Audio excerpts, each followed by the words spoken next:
parade of extraordinary people we have on tonight's show. From London, Nitin Sawhney.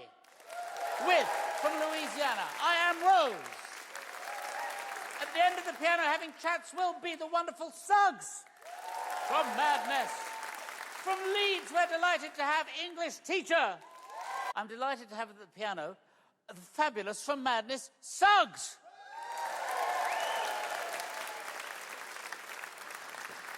Now, the first thing I have to say is we thought, any moments ago, we had 2 stalls in there. We had 2 special drinks, 2 dressing rooms, because Mike Barson was going to come with you, your co-writer and...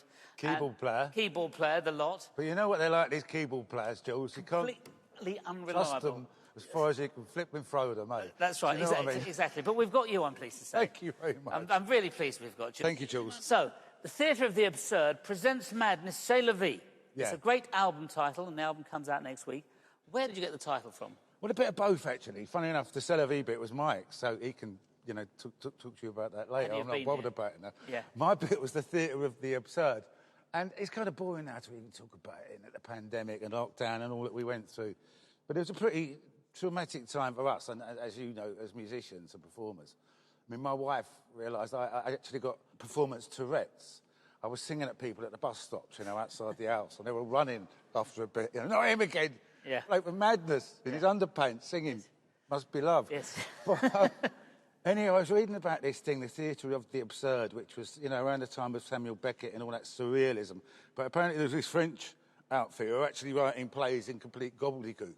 And it seemed sometimes when I was watching the news, that's all we were getting, was complete gobbledygook. But what was interesting is we all had very divergent opinions about what was right and wrong. I think like a microcosm of the rest of society, you know, it all went a bit polarised, didn't it? But the great thing was when we got back together in the rehearsal room with a bunch of songs that were all expressing completely different opinions, once you start sitting around with your mates making music, it all makes sense again, you know. Let's have a little look at a little bit of C'est la vie. Stand up tall against the wall, and one by one you all shall fall. And though you try to get back home, your cupboard's bare without a bone.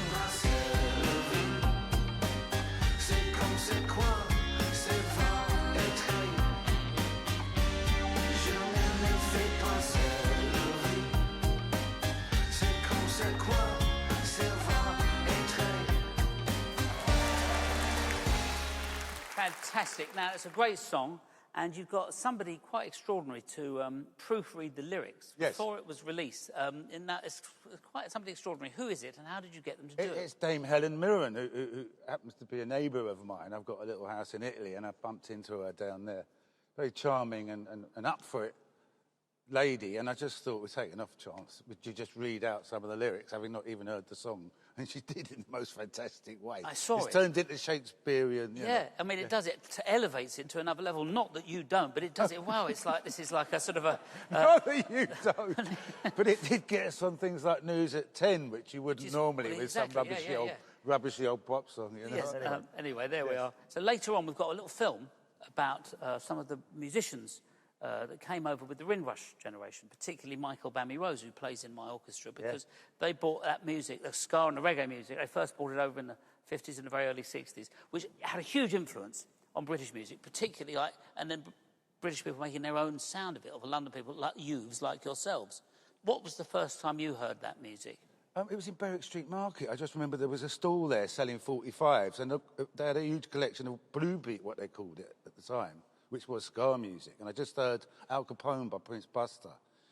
And then it started to influence all the things. I mean, I think everyone in this country has been influenced by ska, reggae, or one of those derivations, rocksteady and all that. And when we were starting out, we were just like any other band doing cover versions. But we found the more we did of that, the better reaction we were getting from the crowd. And it was as simple as that. So things like One Step Beyond, The Prince, all those records. And even today on this new record, it's still a huge influence on... Yeah, and it comes out as your own version of it. But well, that's the, you know, hopefully, yeah. And in the film, the originators are still here, but time has meant there's less of them about. But that was a very important bit that... Now, you're planning your biggest ever British tour next year. Touring now, and compared to touring in the 1980s, how would it be different? I suppose it's less frenetic.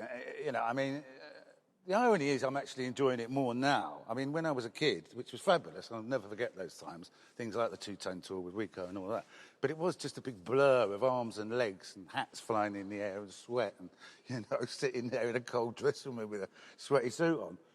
But now getting the opportunity, being a bit older, I mean, we were talking about grandchildren earlier, you know, being able to observe, you know, from a slightly more relaxed position, which it is now on stage, to see the joy that one can create with music is a real privilege, The Madness have made such incredible, you know, endless hits and great joyful music you brought to the people. It's fantastic to have you both here this evening. Thank you very much. Thank you very much. The finest times I've had with him in 40-odd years. Thank you very much indeed. Mike Barson and Suggs. We're going for a pint afterwards.